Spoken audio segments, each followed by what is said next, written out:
no matter how busy you are. We're all busy. That's the most tired excuse in the world. You can get back to your leaders, these people giving up their free time without whom you could not do ministry. Text them back, call them back, email them back. If you are the pastor who is notorious for not responding to people, you may not know this, but people are very frustrated with you. And I'm just going to let you know that 24 hours or less to respond to them. See them and appreciate them. Nobody wants to feel invisible. Nobody wants to feel left out. Nobody wants to feel sidelined or not a part. A lot of times people serve because yes, they love students, but they also want to be a part of a team and be connected. So it's so important that you as the pastor sees them. Today, we're talking about 5 ways to elevate your volunteers' experience in youth ministry.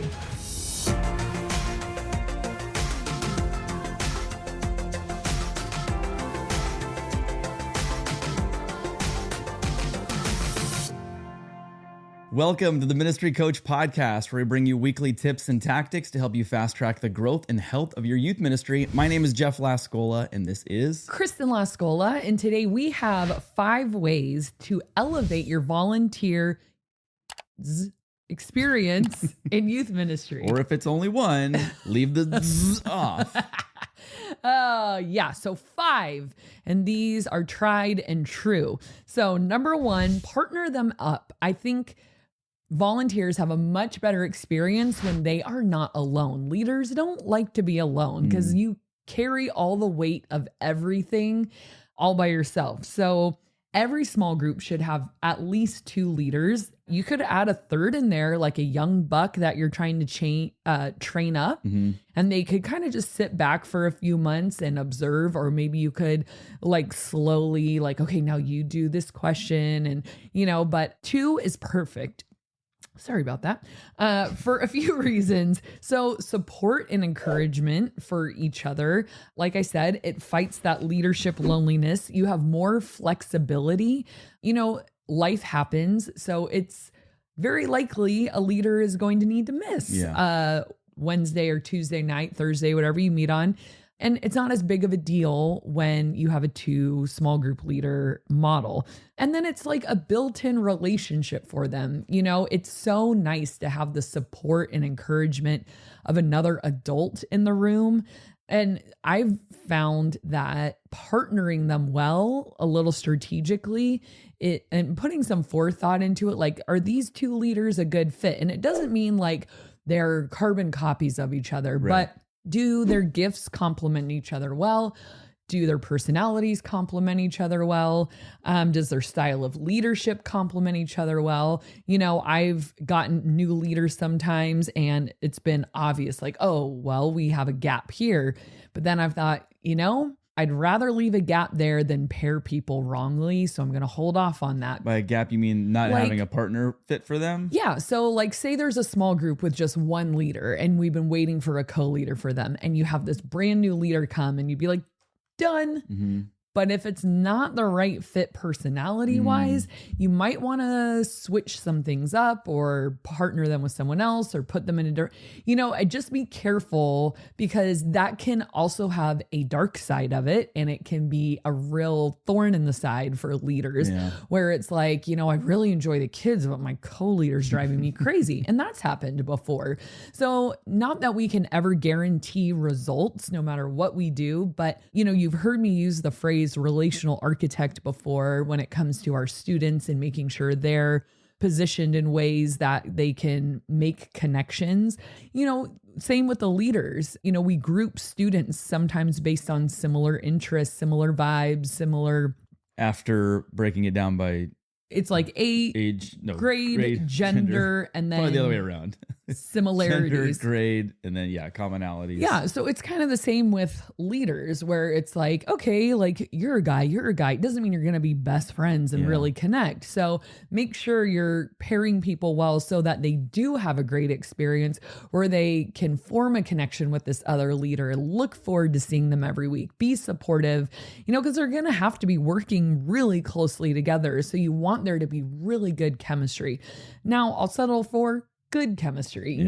We can't have everything we wish for, but I think at least putting that in mind of like, are these two people a good fit is worth mentioning. So the other reason I love the 2-leader model is because it gives you the opportunity somewhere down the line to split. So we've had small groups this year that have gotten so large, they're no longer functional. They're no longer a small group. Yeah, they're a youth group. And so it's great to have that option. Well, you already know both of these leaders. We can split you very easily. Yeah, now you're solo leaders with half a group, but I'm going to work on finding a partner for you. And we always do. God always comes through on that and brings the right people to the table. So you don't want to be in a position where you're trying to recruit a leader to split a group and now the kids don't know this new person. So everyone wants to stay with the other person, because it'd be like, well, half of you get to go with the leader you know and love. Right. The other half of you are going with this random new person who's like a substitute teacher. Which one do you want? And then you set that person up for relational failure. They're already coming in at such a deficit that it's going to be really hard. So if they know and love both the leaders, then splitting is hard. I never have had kids be like, yay, we're splitting. But we try to pitch it to them like, guys, this is for overall health. Right. There's no room for you guys to invite friends. There's no room for everyone to talk. Small groups are supposed to be about sharing. You guys, this isn't healthy anymore. This isn't thriving. I'm kind of getting off on a tangent about that. But the point is, don't let your ratios get out of control. Like if it's just this huge group and one leader, and that's a really easy way to lose a leader too. If you give them way too many students and it's too overwhelming and they can't control it. If you work with junior hires, especially, that getting through a small group successfully, even for the most seasoned professional, is tough, especially our 8th grade boys right now.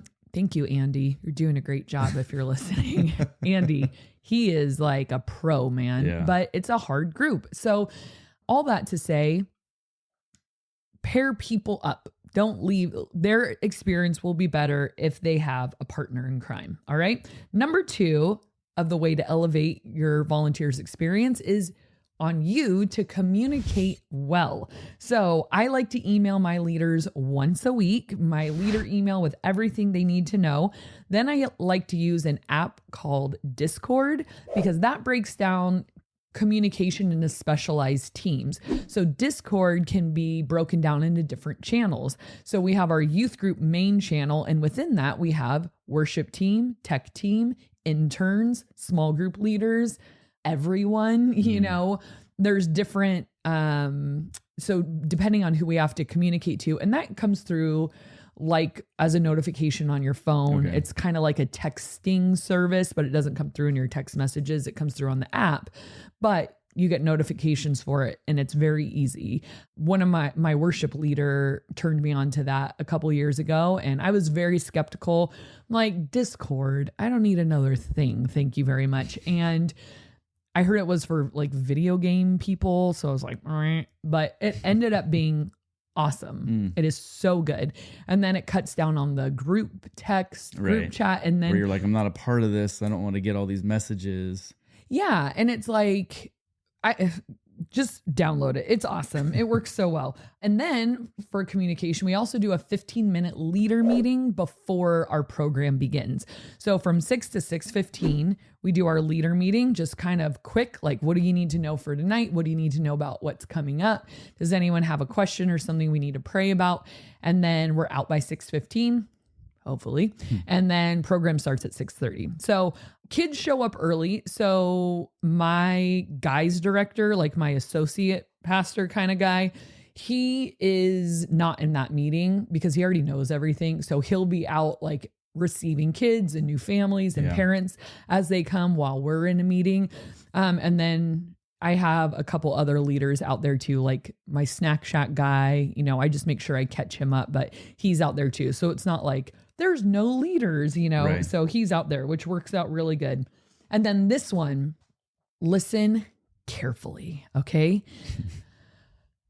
Your mission, should you choose to accept it, is to return your leaders' texts, phone calls, emails within a 24-hour window, no ifs, ands, or buts. Okay. So these people are giving their time. the least you can do is respond. Yeah. It's a real bad look. Don't give me an excuse, no matter how busy you are. We're all busy. That's the most tired excuse in the world. We're all busy. Congratulations. You can get back to your leaders, these people giving up their free time to love on students without whom you could not do ministry.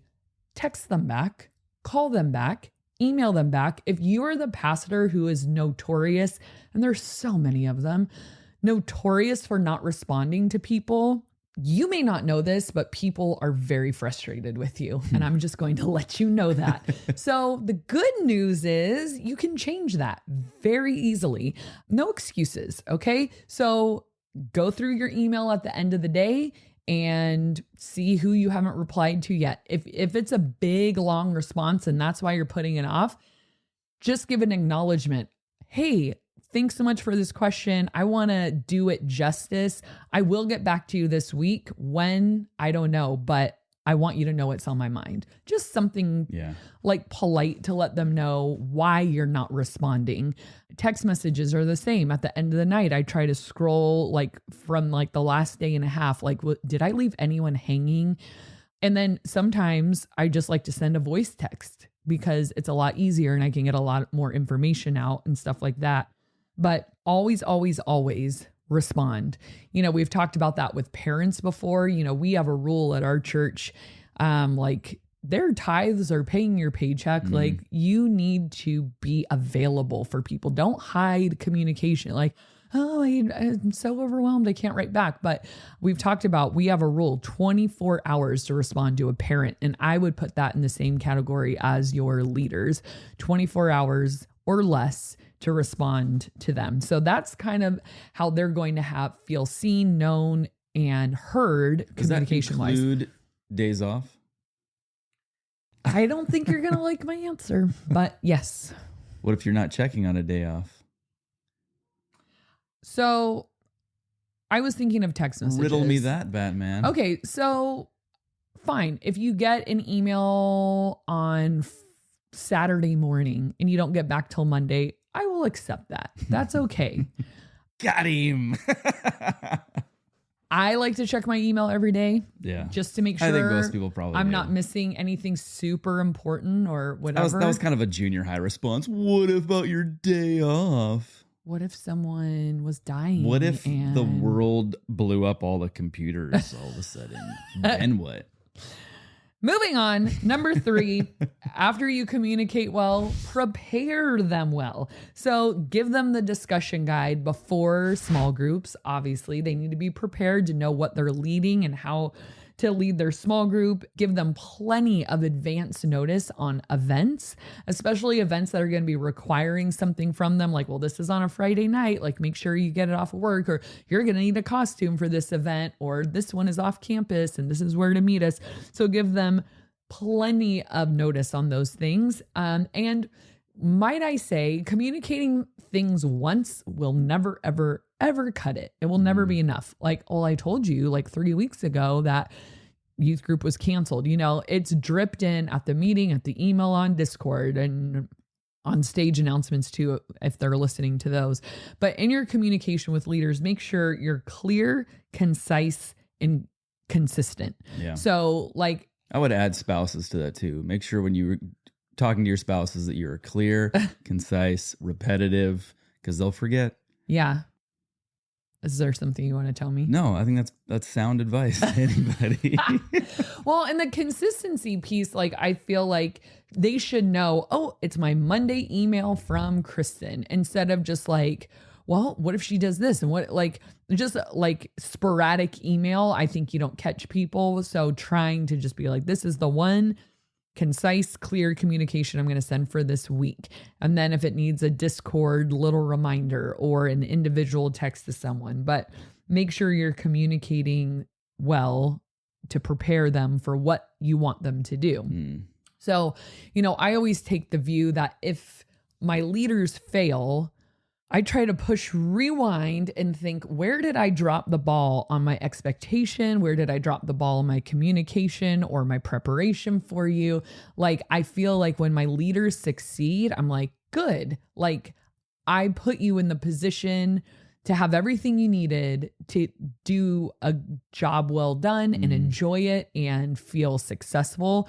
And if you failed, I don't automatically look at them like, what's wrong with you? But I'm like, did I not set you up to succeed here? Did you not have everything you needed or know everything you needed to know?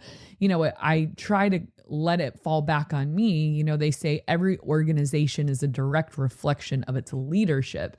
So before we look at other people and point the finger, well, you're the leader. So, yes, junior high Jeff, there are things that aren't your fault, but I think it's worth consideration to rewind a little bit and say, did my leadership or lack thereof have anything to do with this failure right here? Did I not say that clearly? Did I not say that often enough?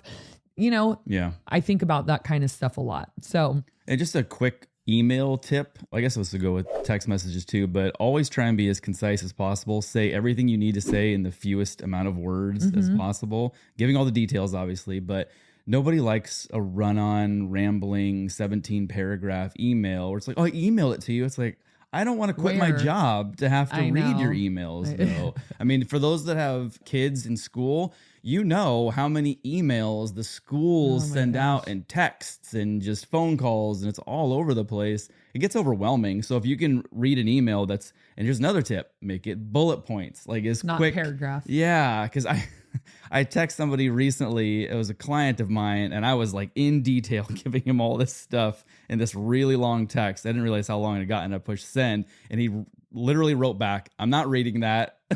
Rewrite it in a much shorter version. Fair enough. I think I know who that is. So I can hear his voice in that. Yes, good point. So bullet points, or I like to do headings like coming up, and then it's like the next 2 events and everything you need to know. And then I have a section for like camp dates for the future, and they're always there. So they know all the time, this is winter camp, this is summer camp. And it's just like 2 little bullet points. So like sometimes different category headings so that they can find what they're looking for quickly. Especially when they're going back to try and find something. Right. Okay. So number 4, love them well. Okay. So partner them up, communicate well, prepare them well, and love them well. See them and appreciate them. Nobody wants to feel invisible. Nobody wants to feel left out. Nobody wants to feel sidelined or not a part. And a lot of times people serve because yes, they love students, but they also want to be a part of a team and be connected. So it's so important that you as the pastor sees them, and you are so important in that. One of our head pastors told us recently, he's like, not recently, he said this a few months ago, but he was like, don't underestimate you. He's like, how people see you guys. And I don't see it, obviously, because we're in it. But he's like, but your position, it's like, it's special, when the pastor is very aware of you, you're the one in charge of everything. But when you're very aware and present with someone, it means even more, because it's like, I hate when people say oh my gosh, I know you're so busy, so I don't want to bother you. I'm like, this is my job. Bother away. That's what I'm here for. I don't want to ever give the impression I can't right now. I have too many other important things to do than be bothered by you. It's no, you are my job. It is my job to be bothered by you. And you do a great job of bothering me. Bother away. I heard it as it was coming up. I'm like, no, it doesn't. I don't mean that. But it's pastors, that's our role, to be there for the people and hear them and see them and understand what they're going through. And so along with that, appreciating them, I just feel these people, like I said, kind of with the communication thing, we should be rolling the red carpet out for them, finding any opportunity to appreciate them. And with that, supporting them, don't let kids walk all over them. Don't let kids disrespect them. Defend them. Be kind of if a leader is super discouraged because of the way a small group is going, I've, let them step out, and I've been kind of go into bat for the leader of hey, do you want to know why they left? Because you guys are being so disrespectful. If I ever have to come in here again, I'm going to call every single one of your parents because the way you're treating this person is not okay with me. And I'm not going to let it happen. And I think they need to know, like, as the pastor, we have their back, not just like, good luck in there, Right. you know, like, it's like, no, I won't allow people to treat you badly. You know, just like I wouldn't for a kid. If a kid was being treated badly by another kid, I would step in the way of that. And I think as a pastor, we are protectors, you know, and spoil them. Like if it's Christmas, they should get a Christmas gift. If you have a really intense event, we have the battle coming up on Tuesday in 2 days. Our first day, and it requires a lot more energy. They're yelling, they're screaming, they're cheering, and they're like so tired at the end of the night. So I do this little like green room for them in the kitchen where there's free drinks, cold drinks, snacks, candy, any like lots of things. And I said, at any time you need a break, you don't have to ask, just excuse yourself, kind of sneak off when it's all like crazy and get yourself a Gatorade or a Dr. Pepper, whatever you want, and take a moment and then come back out. So it's just that extra little thing to say, I see you. Like this is a lot of work. And for 4 weeks. For 4 weeks. And I know we're going to be tired. It's going to be worth it. And it's just a little nod of like, yeah, like I'm thinking of you guys. You know, make sure birthdays, that kind of goes without saying. I like to this like past season, I've been doing birthday parties in their small group.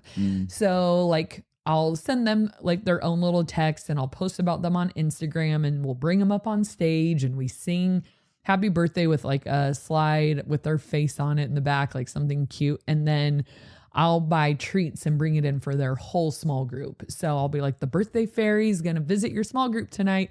And then the kids get so excited and get to celebrate with their small group leader. So I feel like that's been a win in this last season. I've really liked doing that. What do you do for students for birthdays? Do you do one big one for the month or? Yeah. So I used to, I always forget. So I haven't been as consistent with that lately, but we used to do the first Tuesday of every month. Like, all right, if it's October, so October birthdays, come on up. We're going to sing to you all at once. And then we would give them like a little coupon for the snack shack, which I love that idea. I just always forget. We're always doing something. Yeah. So like you could, anytime, send an encouraging text, send an encouraging card. You could do great one-on-ones with people of like, hey, let's meet for coffee on Saturday morning, or let's go for a walk and just hear about their day, hear about their life. How are things going? You know, don't forget about leader night outs. We've talked about those a lot. Shout outs and thank yous, you know, go a long way too. Just if you catch someone doing something great of like, oh my gosh, like, that kid was a tough nut to crack last week. Like he was having a hard week. You handled that so well. I saw that, you know, and obviously it has to be genuine, but you know, they're like, what kid? Who? A tough nut? Well, huh? Forget about it. You're doing great.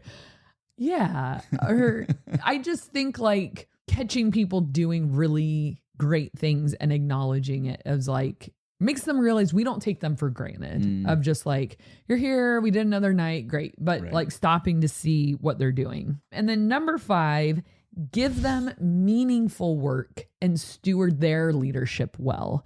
So people want to be useful. They don't want to be used. And there's this line, this tension between supporting them and micromanaging them. I don't think leaders want to be micromanaged. I don't think anybody wants to be micromanaged, but we want to support them. So it's like this tension of not just like, okay, bye. Yeah. And so a conversation might look something like this, like, how's it going? Are you enjoying your role here? How's your small group? What's going well? What isn't going well? Do you have any ideas of how things could go better? Do you need anything more from me? And I think all those questions come across very supportive rather than like micromanaging, like, oh, I have some ideas of how you could do things better.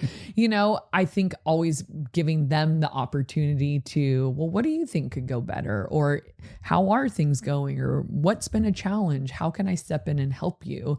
So that you always position of like, I'm here for you. You're not here for me and for me to critique and size up all the time of how you're doing. Really, the small group leaders are the pastors. You know, the word pastor in scripture, it's like a shepherd of the people, someone who shepherds them and disciples them. And that is what our small group leaders are doing. So really empower them in their role of like, guys, like I might be titled the youth pastor at this church, but we are all youth pastors. You're the youth pastor of your small group. Yeah. Like you're going to know those kids way better than I ever would or ever hope to. And you know how to lead them well. So lead them well. So what does that mean? You're going to teach your leaders how to discipline kids, how to disciple kids, how to walk through a difficult time with a kid. Leaders should be empowered enough to be able to handle some issues. There's obviously the issue that has to come to you when it's something, you know, they might need help with, or if it's a very serious thing. But for the most part, they should be able to disciple their students on a weekly basis, just, you know, business as usual kind of stuff without your intervention. If we've trained them and empowered them well, because they're the pastors, they should be able to do that because that happens best in the context of these consistent relationships. And that's what small group leaders have with these kids. So empower them to lead their group, not always call on you. And if there's another cool role that they want to do, or if they have good ideas of how the youth ministry could be, like, why don't we do this? Or have you ever thought of this? Or I see this as an issue. Like, do you think we could come up, you know, like listen to those ideas because everyone sees the ministry from their own vantage point and comes at it from a different angle. And they might see something that you don't. And I've had people reach out to me over the years where they're like, you know, I've been volunteering for a long time and my youth pastor doesn't listen to any of our feedback or any of our ideas. And we see some barriers to growth here or some unhealth. And, you know, we want to be respectful, but we also like feel very unheard. And I'm like, oh my gosh, like obviously there's two sides to every story, but I feel sometimes that youth pastors feel like if I don't know everything, then people are going to doubt me. So if I listen and make an adjustment, it's like, why didn't you see that coming? Right. You should have seen it first. Where it's like, no, like everyone can have a voice at the table and you are stewarding that leadership and of like, yes, like, let's do what you think. Let's do, you know, it's not, no one's going to look down on you because you didn't think of it first. Right. You know, when you think about volunteers, they really are the shareholders, you know, they're the investors of this thing. And so us listening to them is wise. It's prudent. You know, it's not just like, let's make them feel important by letting they're the ones who are deeply invested in this thing. And so when they speak, we should be all ears and lean in and like not think, well, if it wasn't my idea, we can't do it. You know, like that is a really quick way to put a ceiling on your own leadership if you don't listen to your volunteers or take their ideas to heart.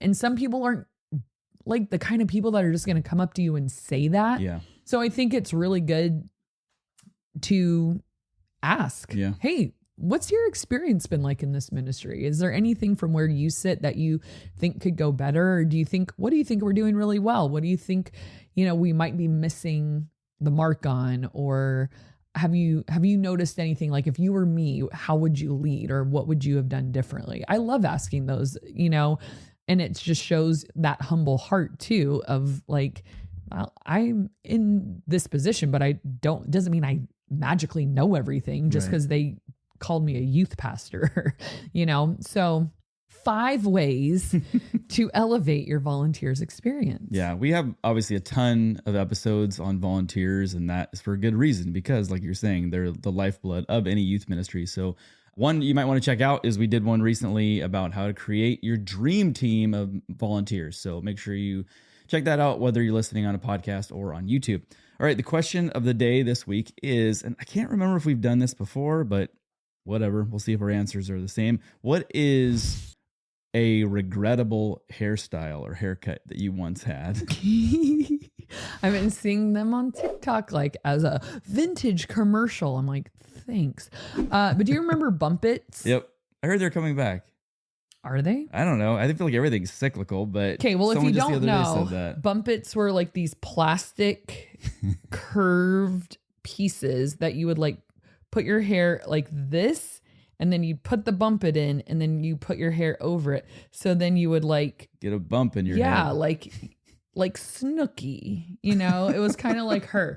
So That was an extreme example. Though. yeah, she had like the big perfect one. Mine, I remember I was at church one time and I was roughing around with the kids, and I did some kind of somersault on the floor. I don't know. And my bumpet fell out, and one of the volunteers picked it up and she looked at me. She's like, "What is this?" The crown of my head. Nah, hide it. Yeah, that was awkward. What about you? Back in my like punk rock phase where I was out of high school, but you know, kind of had my own freedom a little bit. I buzzed my head, like all my hair except for the front, which I left not super long, but maybe about 4 inches long. So Like bangs? Yeah, basically, yeah. Bangs and then bald. Bangs and then bald, kind of that like that raver style. But I changed it because I bleached everything blonde, so I was buzzed really short, all blonde, so kind of looked like a tennis ball. But the front was brown and long, and then those were braided, and like in probably about 5 or 6 braids. I'm glad I didn't know you then. Yeah. It was pretty bad. And the unfortunate thing is, I think there's like one picture of me with that, and I don't know where it is. I've never seen this. It was a short period of time, and my parents were on vacation. When they came back, they just kind of looked at me and were like, "Okay, you do you." Good. That was probably the right response. I guess I wasn't looking to like make them. Of it. Yeah, exactly. I wasn't looking to make them mad. It was just being a Looking to weirdo, be I guess. Menace to society. Something like that, straight out of the suburbs, you know me. All right, so this is the community comment of the day. This comes from Mackenzie Evans, who said, "I just want to say how thankful I am for this podcast. It has been a tremendous help to me in my first 2 years of church ministry. I'm excited to get to hear you speak at First Decade in October." Mackenzie, That come is- say hi in That is person. the I will be there. DYM first, what's it called? First Decade? First Decade in Youth Ministry Conference. Yes, coming up. I'll be there October 17th, I believe, if that's the Wednesday. But yeah, I'm doing a little breakout. Yeah, so make sure you come. Come say hi, Mackenzie. Say hi, Mackenzie. Thank you so much for your comment. And thank you guys for watching and listening. And we'll see you next time.